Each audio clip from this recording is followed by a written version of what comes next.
डोडा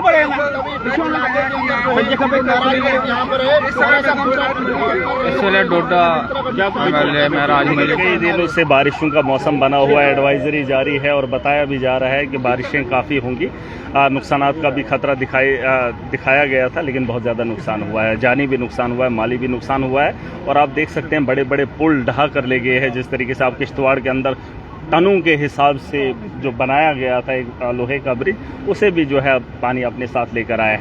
ये मैं कह रहा हूँ कि ये पहाड़ों से आया हुआ पानी ही है जो आप इस शक्ल में देख रहे हैं। तवी के सामने बैठ के या चनाब की शक्ल में आप देख रहे हैं, चनाब का जो स्तर है वो ऊंचा आप देख रहे हैं। ये पहाड़ों से निकले हुए वही पानी है, वही नदी नाले हैं जो यहाँ आप देखने को मिल रहे हैं। और यहाँ पर भी जो हालात, इसने जो मंजर बनाया, अब आगे वालों का क्या हाल होगा मुझे नहीं पता। आप अंदाज़ा लगा सकते हैं ये पानी कहीं जा रहा है और इसी पानी को रोकने की हम बातें कर रहे थे। अरे इन पानी को रोकने की कोशिश ना कीजिए, नेचर के साथ खिलवाड़ मत कीजिए। अगर आप नेचर के साथ खिलवाड़ करेंगे, कुदरत के साथ छेड़खानी करेंगे, तो इस किस्म का माहौल हमको देखें। कई लोगों के घरों में पानी घुसा है, कई लोग घरों से बेघर हुए हैं। और 2014 में भी यहाँ फ्लड आया था, किस तरह देखते हैं आप? और वही इस बार भी आया है, क्या लगता है? देखिए, जब से मैं तो नया एमएलए बना हूँ, मैं तो 2024 में बना हूँ, इससे पहले डीडीसी था। लेकिन ऐसी आपदाएं आती रही हैं, सरकार वादे करती है लेकिन ज़मीनी सतह पर उन लोगों को मुआवजा नहीं मिलता है। मैंने कल भी खुलकर कहा है कि हमारे पास जो पैसा रहता है अपनी कॉन्स्टिट्यूंसीज के अंदर, जिन लोगों का नुकसान हुआ हम उतना भरपाई नहीं कर सकते। वो उम्र भर की कमाई लगाकर जो है उनको लेकर डूबा है ये। अब जो है उन लोगों को राहत देने के लिए हमारे हाथ भी बंधे हुए हैं, हमें थोड़ा सा इख्तियारात दिए जाएं ताकि हम उन लोगों को जो है उनके उसमें दर्द में शरीक हो जाएं, उनके स्ट्रक्चर की तामीर के लिए करें।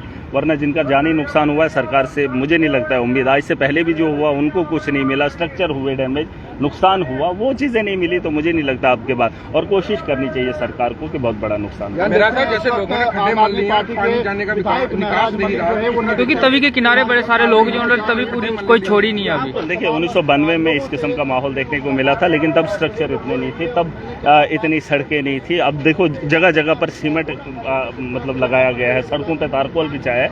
आप अंदाज़ा कर सकते हैं जब पानी को जज़ब होने के लिए जगह ही नहीं है तो ये पानी कहाँ जाएगा। जब आपने छतें तैयार की, जिस ज़मीन पे बारिश गिरती थी वो जज़ब हो जाती थी। अब जज़ब होने के लिए आपके पास जगह ही नहीं है, वो बची ही नहीं। और शहरों के अंदर तो ये सबसे बड़ी प्रॉब्लम है। कच्ची नालियाँ होती तब भी मान लेते, पक्के नाले बनाए हैं, पक्के मकान बनाए हैं, तो यकीनन पानी ने अपना तो कहीं न कहीं रास्ता निकालना है, जिसकी वजह से जो है बहुत सारा नुकसान है। उमर साहब के लिए क्या? उमर साहब के लिए ये मैसेज रहेगा, जिस तरीके से मैंने कहा CDF से जो है MLAs वगैरह अगर लोगों को राहत देने का काम करेंगे, बहुत सारे लोगों का जिनका माली नुकसान हुआ है, घरों का नुकसान हुआ है, उनको मुझे लगता है उसके लिए जो है सरकार अगर इतनी पहल करे ये बहुत बड़ी बात होगी। लेकिन अगर वादे ही कर रहे हैं, लोगों के साथ ताज़ियत करेंगे तो उससे बात नहीं बनेगी। आज से पहले भी बहुत सारे नुकसान हुए, सरकारों ने वादे किए, ज़मीनी सतह पर इम्प्लीमेंटेशन नहीं हुआ। और बहुत सारे ऐसे लोग हैं जो बेघर हैं, जिनको रहने के लिए जगह नहीं है।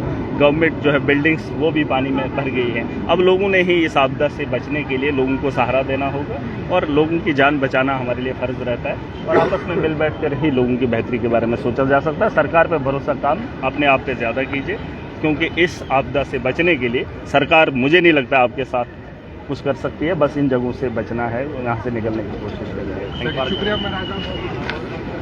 तो तुसें दिक्खेआ कि MLA डोडा महराज मलिक ने आख्या कि सरकार भी उंदी मदद करो थोड़ी बहुती जिन्नी हो, पर लोकें गी भी थोड़ा चाहिए कि इस मौसम च घरों बाहर नहीं निकलना चाहिए।